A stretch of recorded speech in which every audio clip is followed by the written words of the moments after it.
బంగారు పక్షి మళ్లీ వస్తుంది.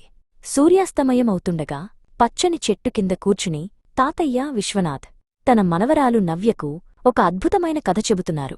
నవ్య, నీకు తెలుసా, ఒకప్పుడు మన భారతదేశాన్ని బంగారు పక్షి అని పిలిచేవారు. అప్పుడు అందరూ ఎంతో సంతోషంగా సంపన్నంగా ఉండేవారు అని ఆయన మొదలుపెట్టారు. ఆ రోజుల్లో మనుషుల మనసులు బంగారంలా మెరిసేవి. ప్రకృతి అంతా మనోహరంగా ఉండేది. ఎక్కడ చూసినా శాంతి, ప్రేమే ఉండేవి అని విశ్వనాథ్ ఆ స్వర్ణయుగాన్ని గుర్తుచేసుకున్నారు.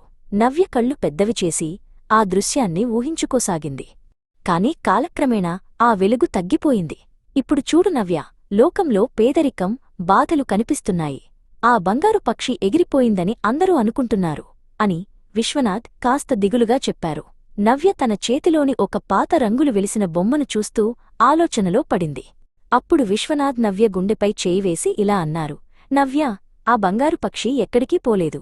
అది మనలోనే ఉంది. ప్రతి మనిషిలో ఒక గుప్తమైన కాంతి ఉంటుంది. అదే ఆత్మ. ఆ వెలుగు మళ్లీ ప్రకాశిస్తే ఈ లోకం మళ్లీ స్వర్ణయుగంగా మారుతుంది. నవ్య అడిగింది. తాతయ్య, మరి ఆ వెలుగును మళ్లీ ఎవరు నింపుతారు? విశ్వనాథ్ చిరునవ్వుతో, పరమపిత శివబాబా ఈ లోకానికి వస్తారు. ఆయన పేదల పెన్నిది. మనందరిలో ఆత్మజ్యోతిని వెలిగించి ఈ ప్రపంచాన్ని మళ్లీ ఆధ్యాత్మికంగా అత్యంత ధనవంతులుగా మారుస్తారు అని చెప్పారు. శివబాబా మనకు జ్ఞానాన్ని ఇస్తారు. ఆ జ్ఞానంతో మనం మనలోని మలినాలను వదిలేయాలి. అప్పుడు ఈ ప్రపంచం మళ్లీ బంగారు పక్షిలా వికసిస్తుంది అని విశ్వనాథ్ వివరించారు. నవ్య తన చుట్టూ ఉన్న ప్రపంచం మారుతున్నట్లు ఊహించుకుంది. విశ్వనాథ్ ఒక గొప్ప ఉదాహరణ చెప్పారు. మనం హనుమంతుడిలా ఉండాలి నవ్య. హనుమంతుడు ఎలాగైతే నిరంతరం రామసేవలో తరించాడో మనం కూడా భగవంతుని సేవలో నిమగ్నం కావాలి.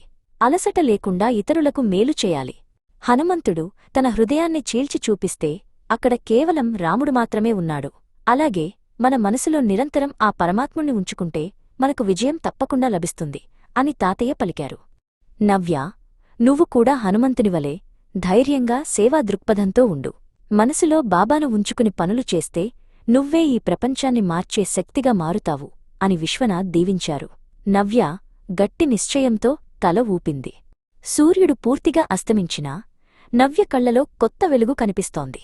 బంగారు పక్షి మళ్లీ వస్తుందని, ఆ స్వర్ణయుగాన్ని తీసుకురావడంలో తాను కూడా భాగమవుతానని ఆమెకు అర్థమైంది. ప్రపంచం మళ్లీ మెరవబోతోంది.